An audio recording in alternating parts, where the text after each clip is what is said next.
जम्मू से एक बड़ी खबर आ रही है और ये खबर आ रही है जम्मू पुलिस ने 12 एफआईआर जो है वो रजिस्टर्ड की है उन लोगों के खिलाफ जिनके घर में टेनेंट्स यानी कि किराएदार रह रहे थे लेकिन उन्होंने उनको रजिस्टर्ड नहीं कराया था। इस सिलसिले में जम्मू पुलिस ने अब से कुछ देर पहले एक प्रेस स्टेटमेंट इशू किया है जिसमें यह बताया गया है कि जम्मू पुलिस ने 12 एफआईआर जो है वो Jammu division east of south zone जो है वो वहाँ पर रजिस्टर किए हैं और ये जो एफआईआर हैं वो इस लिए रजिस्टर्ड की गई हैं कि जो जम्मू के जो मैजिस्ट्रेट है यानी डिप्टी कमिश्नर की जो डायरेक्शन थी लोगों को कि जिसके घर में भी किराएदार है या उनके घर में कोई रह रहा है उसके बारे में जो है उनको पुलिस में जो है वो नीरज पुलिस स्टेशन में जाकर उनके बारे में डिटेल्स देनी है और इंफॉर्मेशन देनी है कि उनके घर में या तो कोई रह रहा है एज ए पेइंग गेस्ट या उनके घर में जो है यहाँ रह रहा है कोई किराएदार। इस सिलसिले में जो है उस ऑर्डर को वायलेशन करते हुए जो डीएम का ऑर्डर था जो सेक्शन 163 बीएनएस के तहत जो है वो इशू किया गया था उसमें जो है वो मैं बता दूं कि उसकी वायलेशन के लिए जो है 12 एफआईआर जो है वो दी गई है। जम्मू पुलिस ने स्ट्रिक्ट एक्शन जो है वो लिया है वायलेटर्स के खिलाफ और उन मकान मालिकों के और लैंड ऑनर के खिलाफ जो है वो Jammu division east south zone में जो है वो एफआईआर की है और जो 163 सेक्शन भारतीय नागरिक सुरक्षा संहिता के तहत जो ऑर्डर निकाला था उसकी कंप्लायंस करने में ये लोग जो है वो नाकाम रहे थे। इस सिलसिले में एसएसपी की डायरेक्शन पर एक एक्सरसाइज जो है वो की गई थी एसपी साउथ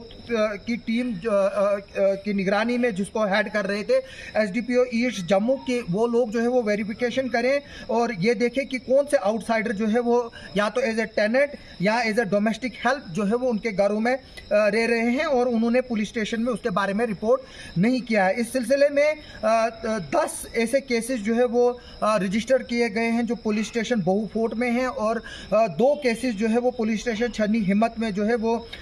भारतीय न्याय संहिता के तहत जो है वो रजिस्टर्ड किए हैं। जैसे कि मैंने पहले ही बताया कि जो डीसी जम्मू है उन्होंने एक ऑर्डर निकाला था जिसमें लोगों को हिदायत की गई थी कि जो भी उनके घरों में किराएदार है या डोमेस्टिक हेल्पर रह रहे हैं या उनके घर में कोई पेइंग गेस्ट है उसके बारे में जो है वो इंफॉर्मेशन दे। जम्मू पुलिस ने जो है वो बताया है कि जो प्रिवेलिंग सिक्योरिटी सिचुएशन है उसके मद्देनज़र जो आम लोग हैं उनको जो है वो आगे आने के लिए कहा है और कहा है कि वो इस तरह के जो टेनेंट्स हैं उनके बारे में और डोमेस्टिक हेल्पर्स के बारे में जो है वो नीरज पुलिस स्टेशन में जो है वो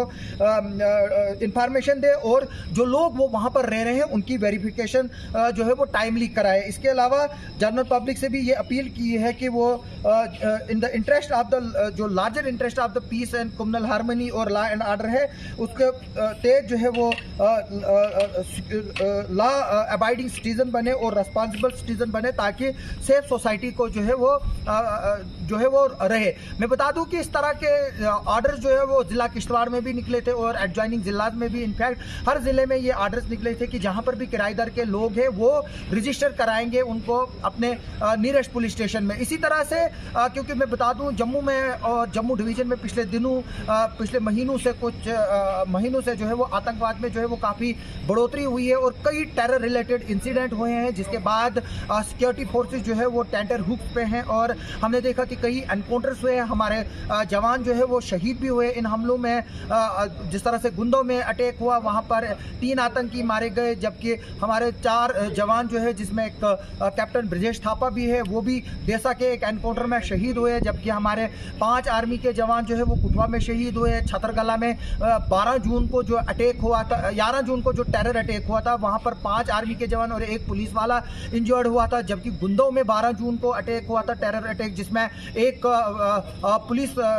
वाला जो है वो इंजर्ड हुआ था। इसी तरह से रियासी में भी जो है वो अटैक हुआ था वहाँ पर यात्रियों में जिसमें कई लोग जो है वो मारे गए थे। उसके बाद गवर्नमेंट जो है वो इस चीज़ को सीरियसली ले रही है क्योंकि